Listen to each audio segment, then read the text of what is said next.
Welcome back to Stick to Sports. Look, for those who have been day ones, you know about the ongoing love story, America's best rom-com going right now. That would be Cari Champion and Chris Evans. I love a rom-com. Yes, this one took a turn to the dramatic in the latest episode of Cari Champion and Chris Evans. It was National Boyfriend Day, and a young lady tweeted a photo of her and your fiance, Chris Evans. How dare she? Clearly, she did not understand that he was betrothed. But here's my thing about her photo. It was clear that they were at some junket and they're not in a relationship. Little did she know, not only does he have a fiance, he also got a wife on the side or somebody. Because Yvette Nicole Brown, the wonderful actor who we love dearly, she then made sure that she tweeted like, oh, so this is what's going on right now. And then he was like, I can explain. Now me, being the messy friend, I made sure I sent her this whole exchange like, girl, who we got a who ride on? Who we got to get, right? I just sat on it. I let it marinate, and I was like, I'm gonna have to handle my business.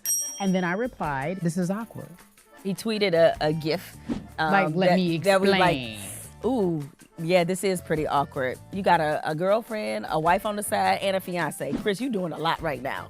I thought I was his chocolate. I thought I was his only swirl, if you will. He got a bevy of melanated Girl, Barbies. he got all kind of chocolate chips out here. He had all kinds of chocolate chips just sitting around here in the streets, on the social streets. Right? Like, that's not right. But that's okay, baby. I forgive you if you're watching. He only did this to make you jealous, Cari. Yeah, but he loves me. Yeah, he does. Okay. He totally loves you. You're still engaged. Okay. And still on track to have the wedding of the century. Okay?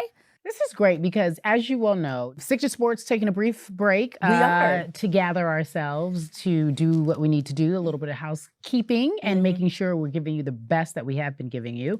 And we'll be back in a few weeks. During that time, as Jemele mentioned, hopefully Chris and I will have a little baby swirl, and perhaps this low-key stalking starts tonight as well. Right. But I wanted to, in that same vein, think of what have we learned about ourselves during this first 8 episodes? I have learned a lot. I mean, we've had some great conversations with a lot of compelling people, even though, of course, much like any television operation, is always complete chaos behind the scenes. I think we've been able to do some fine work. And not only that, I mean, it's a blessing to be able to come do something like this with one of your closest friends. I was gonna say, what I have learned is that if you have a job that feels like work, then that's unfortunate for you. Because I've had a job that felt like work for very many years. And working with you doesn't feel like work. It feels like we're doing right by society. And the people behind the scenes care about the show just as much as we do. A lot of people went into making all this work. We all learned a lot, but most importantly also, I'm glad we have an outlet because there's been some really heavy things happening in the world. And I couldn't imagine, you know, being in a situation, as we both were in before, where you have to go to work and kind of fake it and act like you're not affected by the things that matter. Oh, yo, that's real. All that's happening every single day, if we weren't able to address it, that would break my spirit because I feel like sometimes we do need to be the voice for the voiceless. And we have a group of people who are dedicated to doing that. And that to me is so important. This world lives with people being stifled and told that they can't and they shouldn't and look the other way. And we are saying that is wrong. Don't look the other way. Look it in the eyes, call it what it is, and make sure you're doing right. Yeah. So grateful to be here with you. That is what I have learned this season. I also have learned I love Chris. Well, let's toast today. So cheers to you, my friend. The first 8. Do us a favor while we're gone.